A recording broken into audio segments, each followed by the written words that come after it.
What up YouTube? Welcome back to my video. Today I'm going to be talking to you guys about when to buy and when to sell a stock. I've been getting a lot of comments. It's my most common question I've been getting, as well from just not on YouTube but as well from my family and friends. So I just wanted to make a quick video kind of explaining what you should look out for when you're buying or selling a stock, and what signals should you look out for in order to know when you should sell. This isn't going to happen 100% of the time, but it's more probability, so like a 70-80% chance that using these signals you're going to be right. And if you're doing a probability, if it's happening 80% of the time, then you're going to be most likely selling at the high ends and buying at the low ends to maximize your profit. Also, I'll be showing you guys how to use these type of charts to your advantage to know when to buy and sell, as well as these type of charts on Tradeview, which is a really good platform that you should probably use. It's free, and using the signal MACD and RSI to learn when to buy and sell. It may look complicated to beginners, but I promise you it's extremely easy. Once I explain it, anyone could do this. Like your younger siblings would probably be able to know how to do this just by the explanation. But before we get started, please leave a like and subscribe. Also, I'm going to be putting timestamps, so feel free to use the timestamps. If you're not interested in the beginning part and you just want to skip right through the charts, you could definitely do that. So just don't forget to like and subscribe. But before we get started, this is what typically most new beginners or even intermediate people do. They'll see a stock climb up, they'll buy, it goes down, they start panicking and they sell, and just a repeated cycle. Or maybe they might buy somewhere here, then it goes up, they're in profit, they think that it's going to keep going up, so they hold, and then it starts going down, and now it's even down and they're in the negative, so they lost all their profits that they would have had, and they go ahead and panic sell, and it goes back up and they regret not holding a little bit longer, or not selling at the very start when it was extremely high. So I'm going to show you guys how to avoid this and to be profitable in most of your trades. So to start off with, we're going to be talking about mostly Spaq stocks and merger. On the merger, because the days of the mergers is when the price action goes up or down a lot, and it's the most volatile. So for example, Nikola is a stock that merged on June 8th. So it merged on this date. So the day before, which is a Friday, it was a $35 stock. Let's say you got into this at like a $10-11 stock. Maybe you've tripled your money, you put 10,000 in, and now you're sitting at 30,000 profit, and the merger's coming up. So merger is the next following day. This means that the stock could either correct itself and go down, or it could skyrocket up. And you don't know what to do. You don't know whether you should sell or just keep holding on to profits to make even more money. Typically, what you should be doing is, before merger, take out your original investment. So if you invested 10,000, it turned into 30. Pull out your 10,000. So now you're only playing with profits. At the end of the day, no matter what happens, you're always, even if you sell at a lower price, you're still selling at profit. You're guaranteed not to lose your original investment, and this will help you continue with future trades and not give up. Whereas if you keep your money and you start losing money, and now you see you went from 10,000 and you have now 5,000, you're most likely gonna decide to pull out your money, put it in your savings or checkings, and probably never invest in the market ever again. So what I would do here, $30,000, I would have went ahead, pulled out my 10,000, left the 20,000, held it the next day. And if you see the next day, it literally went up to the $90. So at $90, you would have tripled your profit. So your 20,000 would have turned into $60,000. And then from there, I would look at the company valuation. If you want to look that up, it's the market cap. So the market cap at $90 was about $35 billion. And $35 billion for a company, and you got to look at it in a company's perspective. So this company had no sales.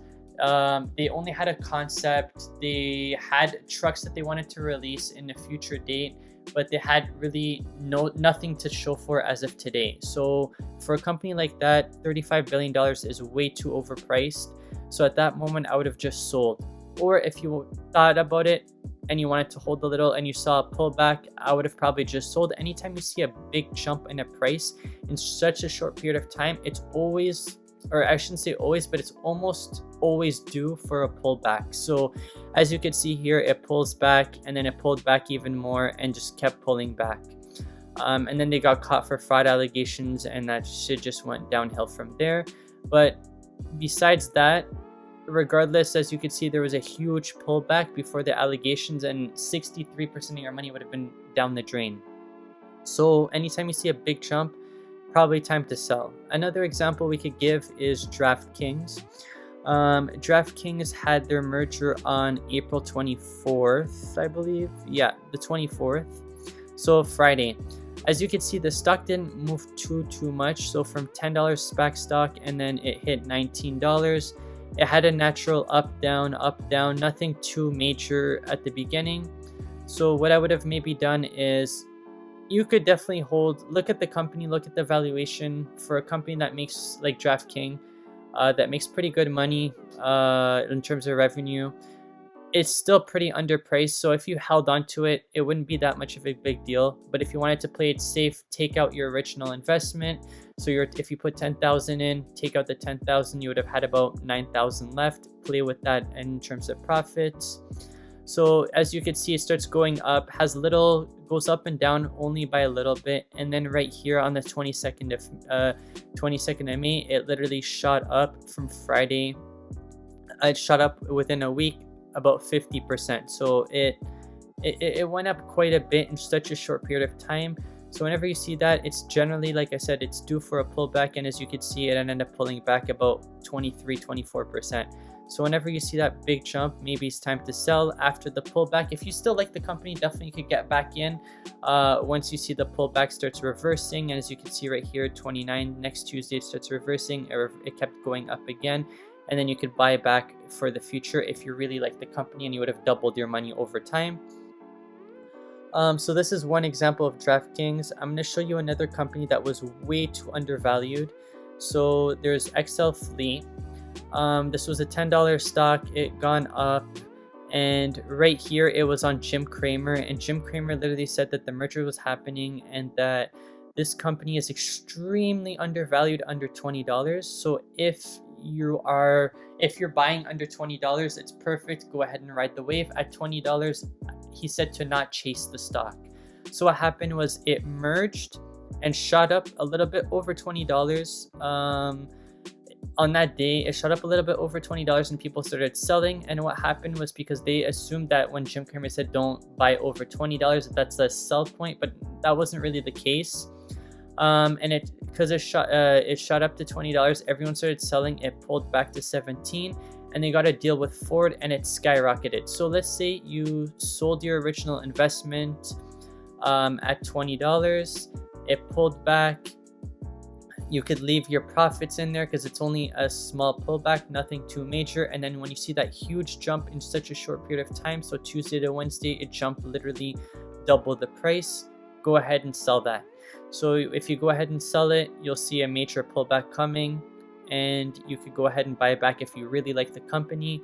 If you don't really like the company, then you could forget about this. You've made profit. One more example I'm going to show you before we get into the charts. We have here LAZR Laser. I know their merger date was December 3rd, so right here on this date.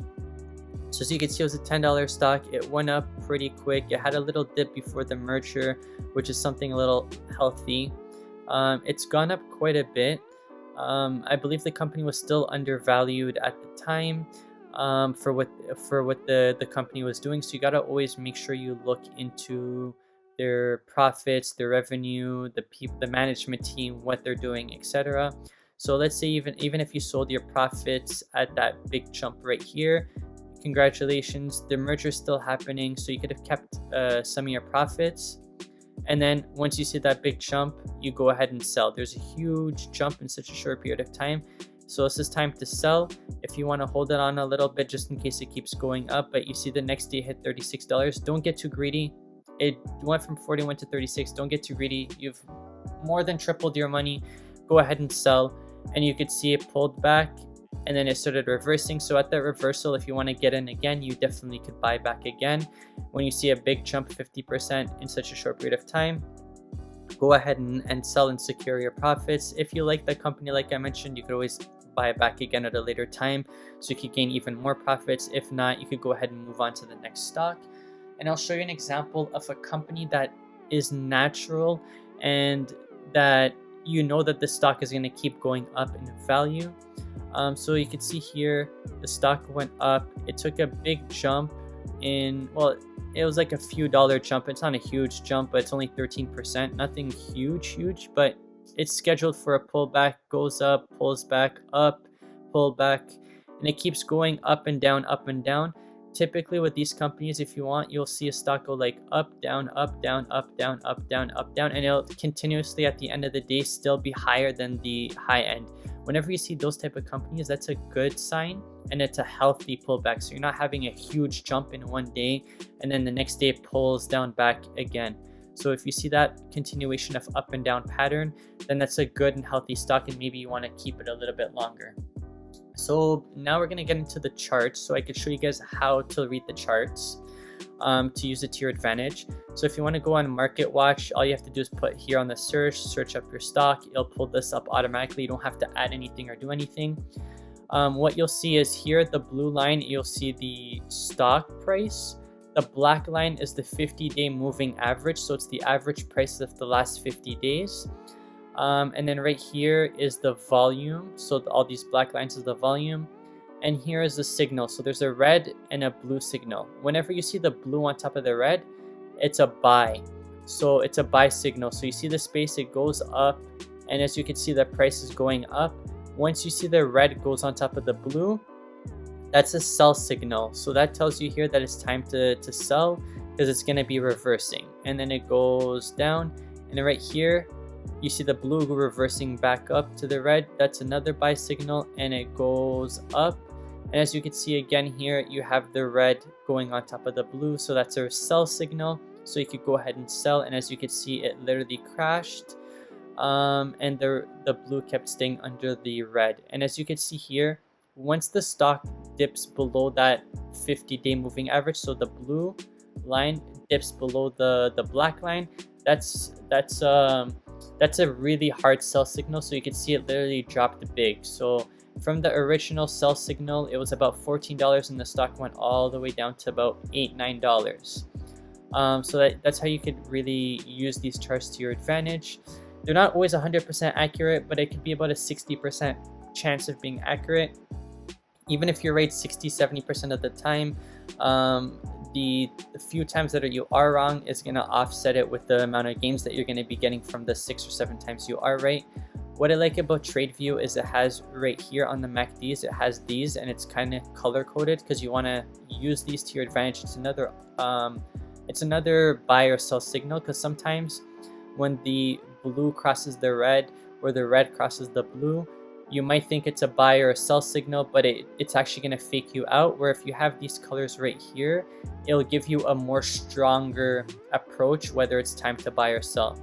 So example right here, before we get into that actually, so anything, this RSI is kind of to tell you if the stock is being overbought or oversold. If it starts dipping above like the 60s and it passes the 75s, that means it's way oversold. So like it's way overbought. So right here, there's way too many buyers. And if you start seeing the stock going down right here, well below the 25, that means it's well oversold, and then it's probably going to be correcting itself back up. So I'll give you an example right here. The blue line crosses the red or the orange in this case on this graph, and that's how you could tell it's a buy signal. And you look at these colors, you see it's a dark green, that means it's a higher probability and a stronger signal. So as you can see, the stock was pretty cheap, and literally the blue kept going, and the colors stayed green. It didn't switch to red. So it was a really good signal, and it kept going, and the stock literally went from like the low $8 and kept going all the way up to the $18 mark. And then there was a sell signal, and you could see here it was red, so it starts going down, and then the blue switched over to the red, So it's another buy signal, and then like you could see, it's literally, these are literally signals. What you should look out for is these type of traps. So you see here the blue's crossing over the orange or the red. The blue starts crossing over, but as you can see right here, these are still red. It's not green like it used to be here, and it's not dark green, and it's still actually dark red. So when you see that, it's kind of a fake. It kind of fakes you out, and it's still a sell signal. It's still a don't buy signal. So or a sell signal in this case if you're still holding onto the stock. So I wouldn't buy at this point because you see it's pretty dark red here, and it fakes you out. But then once it crosses, you start seeing the green, then you know it's a buy signal. So you could use kind of these to learn when to buy and when to sell without having to depend on your favorite YouTubers, your favorite stock people, investors, your family, your friends, etc.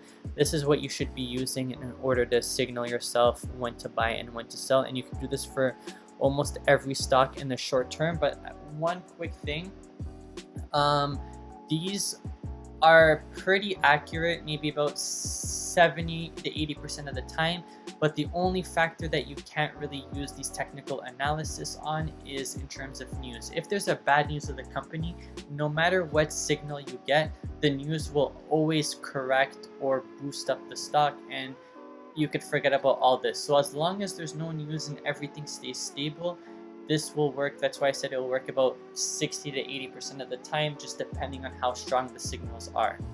If you do like this video and it was helpful, please don't forget to like and subscribe, and thank you guys.